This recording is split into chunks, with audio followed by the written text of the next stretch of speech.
When I first saw the original Little Mermaid, my whole world changed.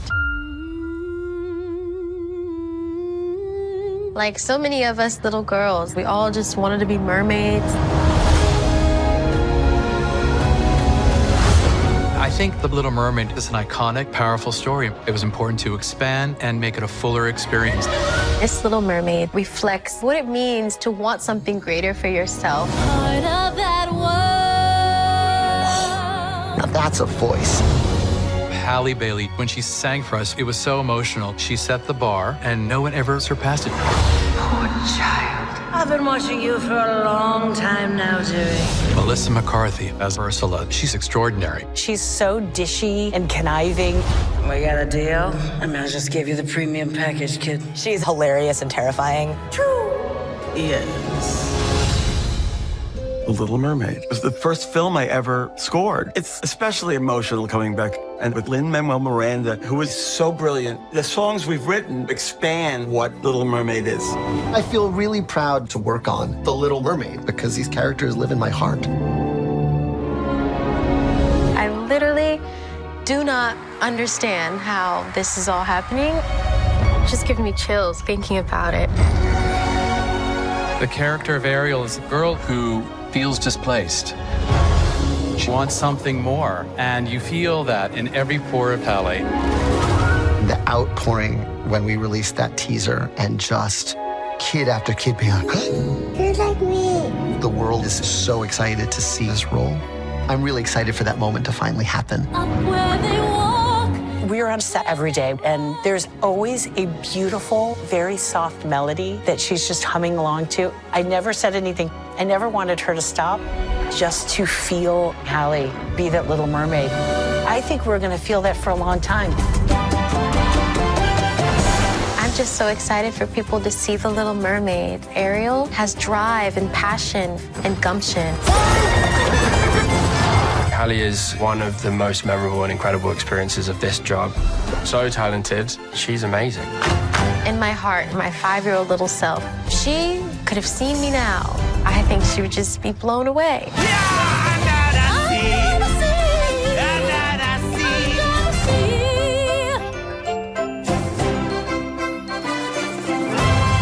Good morning. Hi there.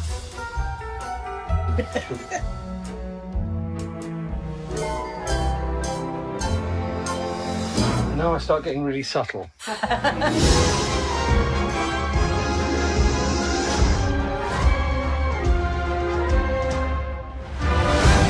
And it begins.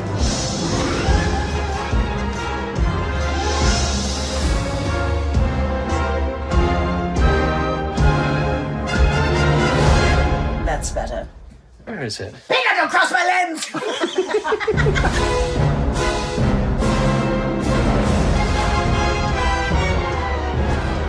I can help you. It's what I live for.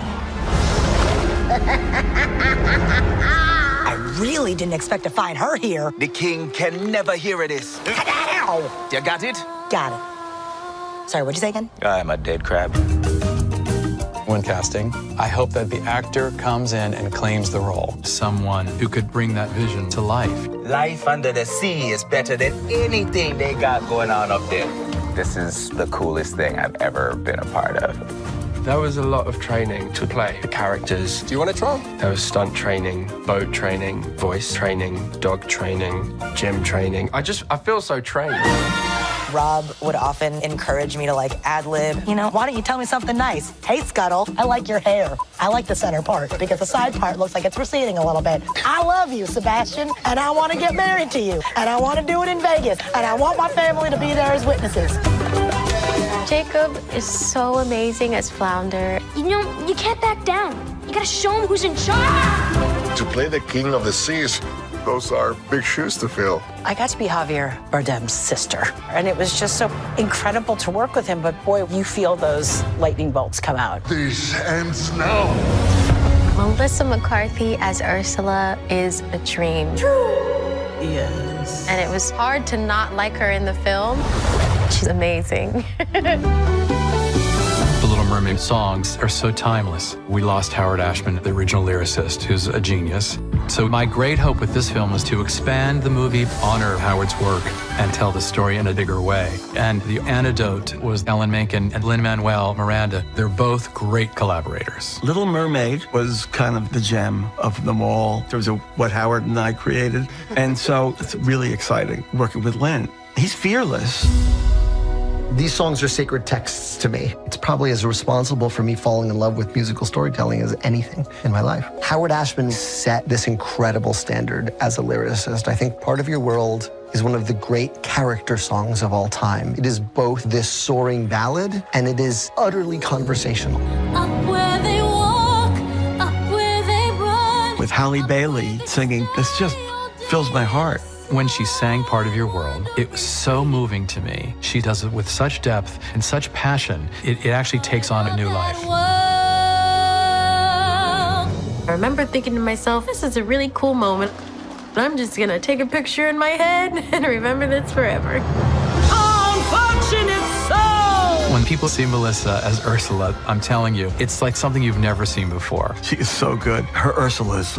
I mean, to have Alan Menken and to have Lin-Manuel Miranda and then, they're working together. It's kind of crazy. I was really happy to get the chance to write lyrics. We just jumped into the trenches and said, let's just play. We pulled off these songs that I think are really magical. Have you not heard that scuttlebutt? No, the gossip, the buzz, the who said what, who does that, yeah, the scuttlebutt. The songs we've written really do expand what Little Mermaid is. Rob Marshall. He has that rare gift of being able to honor everything that makes the original special, but also bring all of himself to it.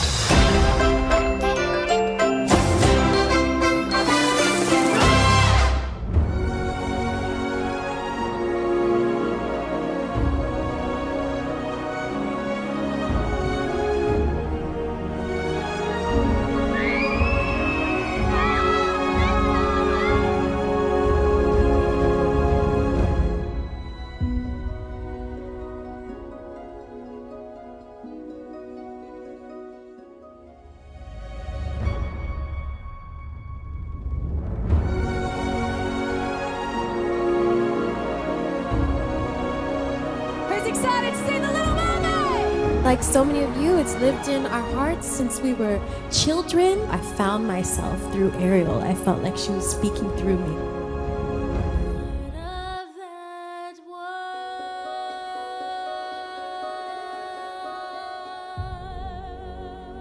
Ariel and Eric have a more complex relationship in this film. Can you explain? Yes, I definitely feel that Ariel and Eric's relationship is definitely a bit more nuanced in this version. You get to understand the reasoning for their connection and their genuine friendship, and I think you see that in their shared interests. You know, Ariel's grotto is very similar to Eric's library, and them just collecting the things that they love and their thirst for adventure, for the world that they don't know. So I think when you get to see that relationship between them both, it helps you understand why they connect so much in the first place. Jonah, same question. Yeah, I think their relationship is really built on friendship. I think it's about their shared value systems, their shared view of the world. They're both people that always want to look outwards and not in. I think they're quite restless, and I think they want more. I think they want to explore, they want to go on adventures, and that connects them so much. I think there's all of that Disney romance that we all know and love, but I think they also connect on a really deep level as well, and I think we saw them as kindred spirits. Hallie, how similar are each of you to your characters? Ooh, well, I will definitely say, if I can speak for Jonah, I think Jonah is very similar to Prince Eric because I think he's a really good leader. He's a good example of a leader. He's very kind, compassionate, and also just curious, much like Prince Eric, and has a thirst for wonder in the world. And I really think he's very similar to Prince Eric, especially in the film. I told her to say that. Yeah. Well, then I'm going to speak for you, and I'm going to say Hallie is everything Ariel needed to be. She has that beautiful voice, and she's so kind, and she's so strong, and she's knows who she is, and she knows what she wants, and she's funny, and she's full of love for people, and those are all qualities that Ariel has. So it was good casting.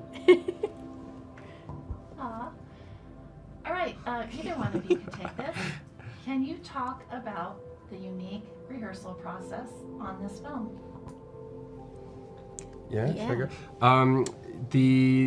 The rehearsal process was unlike anything I'd experienced before. Rob and John, the director and producer, they're dancers originally, and they're choreographers, and they come from the theatre world. And I think you really felt that because we had so much time to rehearse, to workshop the script, to really understand who these characters are. And that was great because on a film of this size, there's a lot of stuff going on around you. It's a huge scale, there's a huge circus when you're filming the scenes, and so that rehearsal process meant that we could really dig into who the people are and really understand their emotional journey, so that when all of that crazy stuff was happening around us, we could rely on that and be grounded by that, and that was amazing. And then of course there was all the training aspect as well, which you had probably the most of all, which included horse riding training and scuba diving training and gym training, dog training. Yeah, a lot of training. But it was unique and I think set us up really well for filming. And this is the last question. Why was Rob Marshall the ideal director to bring this story to the big screen? Wow, I definitely feel Rob Marshall was by far the most ideal director to do this because he is such a visionary. He's so passionate, and he's also a very meticulous perfectionist. And I think that that's something beautiful when a creative who has such vision is able to articulate exactly what they see and what they want for a film. And ultimately, that is, that makes a great director who can give direction in that way and show you and tell you what the vision is supposed to be. So I also think because he has a great eye for talent, because he's talented himself, like Jonah said earlier, they're dancers, they grew up in this creative musical world and know exactly what's great and what's not. And I feel like Rob was able to put together a beautiful cast because of that vision that he's had for so long. So